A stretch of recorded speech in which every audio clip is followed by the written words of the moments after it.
잠실현대아파트와 중계그린아파트 비교 분석.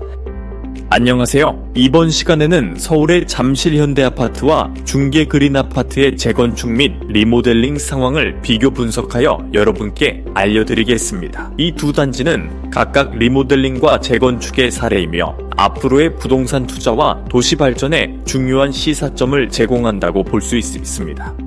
아파트 기본 정보.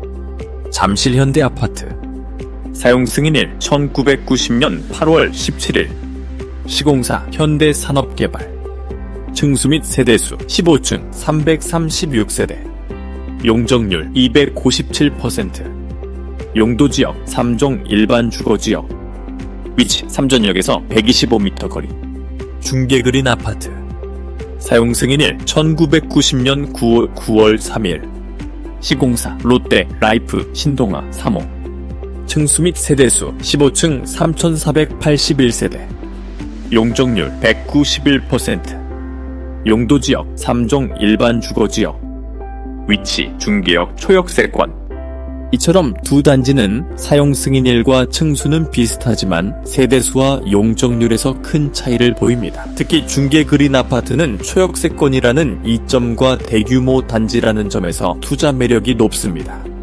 안전진단 등급 및 진행 상황. 잠실현대아파트 안전진단 등급 B등급 진행 상황 리모델링 추진 중. 중계그린아파트 안전진단 등급 2등급 진행 상황 신속통합기획 재건축 자문사업 진행 중. 재건축 계획 준주거지역으로 종상향 최대 60층 개발 계획.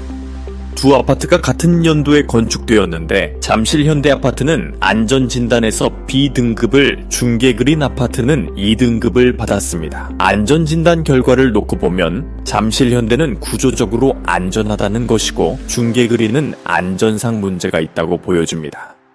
이런 이유로 잠실현대는 튼튼하기 때문에 재건축은 안 되고 리모델링만 된다는 것입니다. 그리고 중계그린은 덜 안전하기 때문에 철거 후에 재건축을 해야 한다는 것입니다. 사회 경제적으로는 튼튼하게 지어서 수명이 긴 잠실현대 아파트가 좋습니다.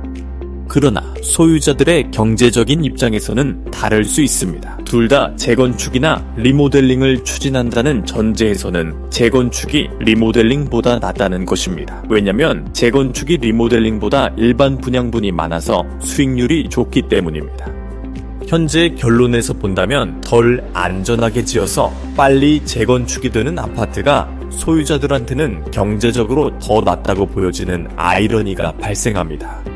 만약에 재건축이나 리모델링의 진행이 안 된다면 덜 안전한 아파트의 소유자들은 건설사를 상대로 민원이나 손해배상도 청구할 상황인 것 같은데 말입니다.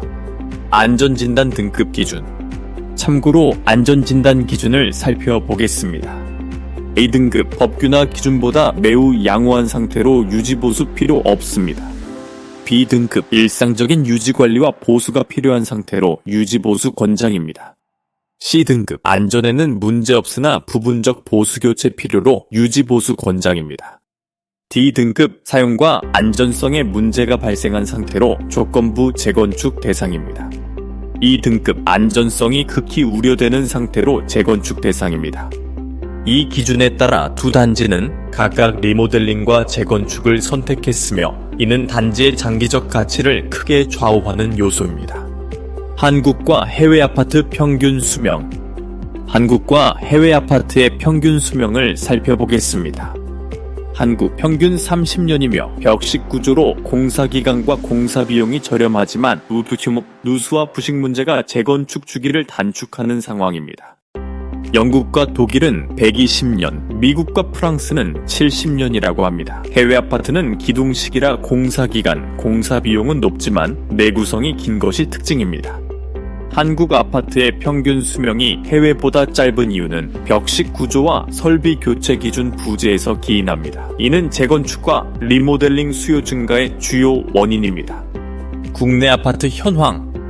전국 아파트 1232만 가구 중 30년 이상 노후 아파트가 21.2%로 261만 가구라고 합니다. 서울 아파트는 182만 7천 가구 중 30년 이상 노후 아파트가 27.5%로 50만 3천 가구라고 합니다.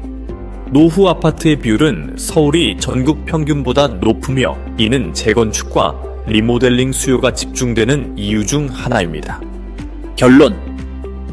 잠실 현대아파트와 중계그린 아파트는 각각 리모델링과 재건축을 통해 새로운 가치를 창출하고 있습니다. 조합원의 경제적 입장에서는 재건축이 유리하다고 보는 것이 일반적입니다.